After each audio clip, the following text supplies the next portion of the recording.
आज इस ब्लाउज का कटिंग आप सबसे दिखाने वाली हूँ कि इस ब्लाउज का कटिंग मैंने कैसे की हूँ और इसका डिज़ाइन कैसे बनाई हूँ। तो आप सब बने रहिए आज इस ब्लाउज का cutting. Hey guys, Radhe Radhe, स्वागत है आप सबको मेरी ब्लॉग में। कैसे हैं? उम्मीद है अच्छे होंगे, स्वस्थ होंगे, मस्त होंगे। तो अपने अपने कामों में व्यस्त होंगे। और मेरी बड़े बहनें हैं, उनको लिए मैं चरण स्पर्श करती हूँ। छोटों को ढेर सारी शुभकामनाएं।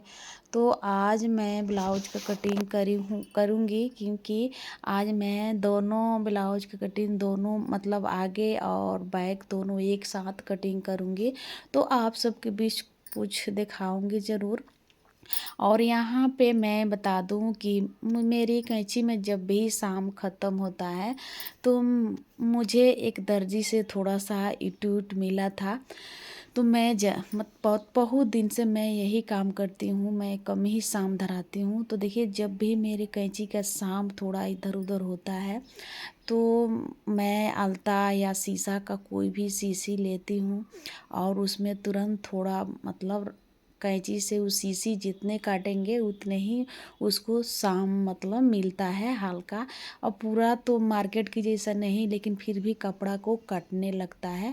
आप चाहें तो आप ट्राई कर सकती हैं मेरे जो भी नए बहनें हैं, क्योंकि ये गांव का ट्रिक है। और मेरे इस शानदाराना अगर आप लोग को अच्छा लगे तो एक लाइक और एक प्यारा सा कमेंट ज़रूर कर दीजिएगा मेरे बहनें।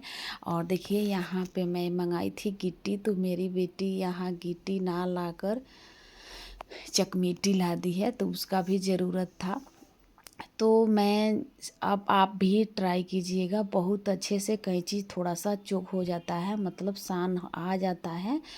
घर पे अगर इमरजेंसी हो, कपड़ा कटना हो, दिक्कत होता है तो कोई भी शीशा का शीशी लीजिए, उस पर जैसे कपड़ा कटिंग करती हैं वैसा कटिंग कर सकती हैं तो हो जाता है, थोड़ा बहुत हो ही जाता है।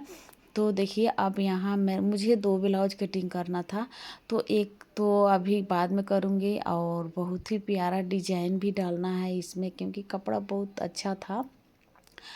तो मैं आज इसी को कटिंग करने वाली हूँ। और मेरा साड़ी और ब्लाउज कैसा लग रहा है, जो भी मेरे बहनें हैं कमेंट करके ज़रूर बताइएगा। क्योंकि ज़्यादा का तो नहीं है, लेकिन फिर भी आज मैं सब काम करके फ्री बैठी थी तो फ्री हुई हूँ, क्योंकि वीडियो बनाने के लिए टाइम निकालना पड़ता है। आप घर पे हैं जो भी मेरे बहनें समझ सकती हैं कि ऐसे नॉर्मल सिलाई करना है तो आप जैसे चाहें ऐसे कर सकती हैं। तो इसीलिए आज मैं साड़ी पहनी, क्योंकि अभी मुझे निकलना है कहीं तो साड़ी तुरंत नहीं पहन के जा सकती हूँ, वहाँ पे सूट पहनूंगी क्योंकि मुझे पार्लर जाना है।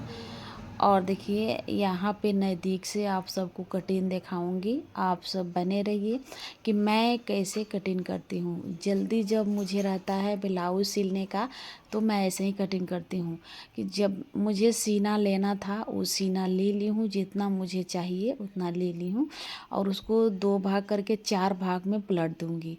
तो मेरा 4 भाग में पलटी होने के बाद, चाहे आप कोई भी सीना कमर से लिए, लेकिन गला का साइज बता दूं कि 2.5 चौड़ाई लिया जाता है और 3 मैं कंधा ली हूँ।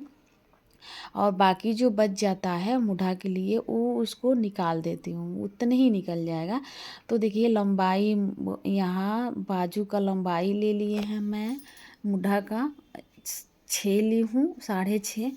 और मैं गले भी 6 ली हूँ क्योंकि लंबी मतलब ब्लाउज का गला 6 ही है, तो 6 ले ली हूँ। और नीचे जो है 2.5 ऊपर लेती हूँ चौड़ाई और नीचे की चौड़ाई मैं 3 लेती हूँ। तो वहाँ 2.5 ली हूँ और यहाँ मैं 3 ली हूँ, क्योंकि जो गला होता है वो 3 लेने से गोल होता है, नीचे से गोल बनता है तो बहुत सुंदर लगता है, नहीं तो भी टाइप का गला हो जाता है। अब कभी भी देखिएगा, गला अगर आप निकालने के बाद नहीं गोल की तो भी टाइप का, आगे बटन लगने के बाद भी टाइप का हो जाता है, इसीलिए यहाँ मैं गोल कर देती हूँ तो आसानी से गोल हो जाता है, बाद में छाटने का लेम ही नहीं रहता है। और यहाँ मैं 1-1 इंच लेकर गोलाई कर दूँगी और बहुत आसानी से कट जाता है दोनों, मतलब आगे फ्रंट और बैक पार्ट दोनों आसानी से निकल जाता है। और यहाँ मैं तीरा बना दूँगी। और तीरा बनाती हूँ लेकिन निकालती नहीं हूँ, सिलने के बाद मैं निकाल लेती हूँ। ये सब आप सबको दिखाने के लिए, मतलब निकालने को तो निकाल सकती हूँ लेकिन मुझे जल्दी रहता है सिलाई करने का, तो ये ज़्यादा हम नहीं निकालते हैं। लेकिन ऐसे निकालना से ब्लाउज का थोड़ा लुक अच्छा लगता है देखने में। तो देखिए अब वहाँ से 1.5 इंच ली हूँ, गले के जो टीक लगाई हूँ वहाँ से 1.5 इंच, और लंबाई 9 इंच ले ली हूँ। अब बाकी जो भी टिक लगाऊंगी वो टिक जो प्लस का टिक लगाई हूँ वहाँ से 1.5 इंच हमको छोड़ना है। तो 1.5 इंच चारों ग्रिड छोड़ूंगी तो मुझे वो गुलाई मिल जाएगा। और कभी भी कंधे से 9 इंच लिया जाता है टेकिंग के लिए, तो उतना ही परफेक्ट आता है। और आपको इतना मतलब गलती नहीं होगा कि अगर आप कंधे के चौड़ाई से, गला की चौड़ाई से 1.5 इंच ले लीजिएगा इधर और 1.5 इंच, तो 3 इंच का कंधा रहता है, तो बीच सेंटर से लेंगे तो सही बैठता है। और देखिए गला भी निकाल देंगे, और जो भी गला है तो अभी नहीं निकालूंगी क्योंकि बाद में देखूंगी कि मतलब इसमें डिजाइन डालना है या नहीं। तो फिर दिमाग में आया कि नहीं, निकाल दे रही हूँ, डिजाइन तो गोल गला में भी बन सकता है। तो देखिए गोल, अगर आपका देखना है कि मेरा गला गोल हुआ है कि नहीं, तो आप उस जो कटीन वाला कपड़ा निकला है उसको देख सकते हैं खोल के कि मेरा गोल हुआ है कि नहीं। अगर वो गोल है तो आपका गला गोल है।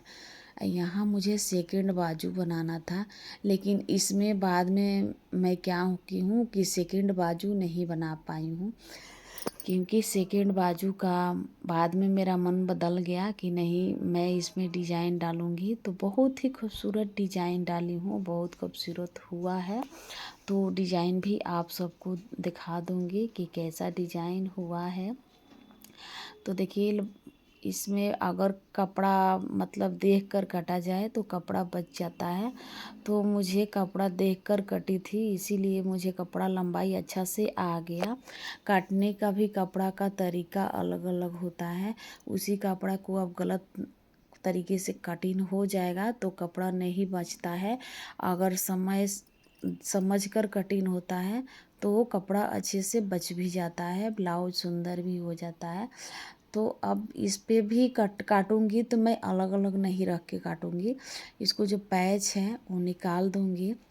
देखिए इसका कटिंग करने का बहुत ही आसान तरीका है। जो भी मेरे नए बहनें हैं, बिगनर हैं, उनको बता दूं कि पैच निकाल कर और डबल फोल्ड में कर दीजिए। और डबल फोल्ड अच्छे से करिए कि जो बैक पार्ट है उसे यहाँ पे बढ़िया से बैठ जाए। तो देखिए उसमें का जो है वो बड़ा वाला 1 इंच जो बड़ा ली हूँ वो पार्ट नहीं रखेंगे, बैक पार्ट जो रखे हैं वो वाला इस पे रख दूँगी। कभी भी आगे वाला पार्ट नहीं रखा जाता है, क्योंकि आगे वाला कभी भी 1.5 इंच 1 इंच बड़ा ही कटता है, तो इससे बैक पार्ट ख़राब हो जाएगा। तो कभी भी बैक पार्ट ही खराब रखना चाहिए इस पे। तो पीछे वाला पार्ट रखेंगे तो वो सही रहता है। तो देखिए यहाँ पे मेरा ब्लाउज का जो साड़ी का बाजू था वो थोड़ा ज़्यादा मुड़ा गया था, क्योंकि उसमें लैस लगा हुआ था। और जब वो बैक पार्ट रखें तो एक बात का ध्यान दीजिए कि इसमें क्या करना है कि ये नहीं कि बैक पार्ट का ही साइज कटिंग कर देंगे, जो साड़ी वाला अस्तर वाला कपड़ा है, नहीं उसको ऐसे नहीं कटिंग करना है। बाकी सब निकाल कर उसको भी बैक पार्ट से 1 इंच बड़ा कटिंग कर देना है, ताकि आगे वाला जो पल्ला है वो आगे वाला आकर परफेक्ट बैठ जाए। तो ऐसे क्या होता है कि आपका टाइम का बचत होता है। देखिए मैं 1 इंच आगे वाला पल्ला बढ़ा दी हूँ, तो इससे टाइम का बचत हो जाता है और जल्दी आपका कपड़ा हो जाता है। बाकी तो जो बेसिक कपड़ा रहता है उसे तो हम जब मशीन पे चढ़ाते हैं तो मशीन पे टक लगा कर कटिंग करके निकाल देते हैं। अब ये झंझट हो जाता है कि जो मेरी नए बहनें हैं वो सुई से टक लगाती हैं, तो मैं सुई से टक नहीं लगाती हूँ, मैं मशीन से ही टक्का लगा देती हूँ। उसके बाद से देखिए अब यहाँ आ गया। अब मेरे आगे वाला जो पल्ला है ये रख दूँगी और इसको आरी मतलब साइड साइड से सिलाई चला दूँगी। अब बाकी रह गया मेरा जो भी ब्लाउज का बाजू है वो अभी कटिंग नहीं करूँगी, क्योंकि बाद में देखूँगी, काटने का मन था लेकिन बाद में डिसाइड करूँगी। तो चलिए, अगर मेरा वीडियो आप सबको अच्छा लगे, जो भी मेरे बहनें हैं उनसे कहूँगी कि आप सबको अगर मेरा वीडियो अच्छा लगे तो लाइक सब्सक्राइब कमेंट ज़रूर कीजिएगा और हेल्प ज़रूर कीजिएगा। आप सबको हेल्प का ज़रूरत है और कभी कभी मुझे समझ में नहीं आता है कि वीडियो क्या करूं, बनाऊं या ना बनाऊं। कभी कभी जो मेरे बहनें हैं कमेंट करती हैं लो तो थोड़ा हौसला मिलता है।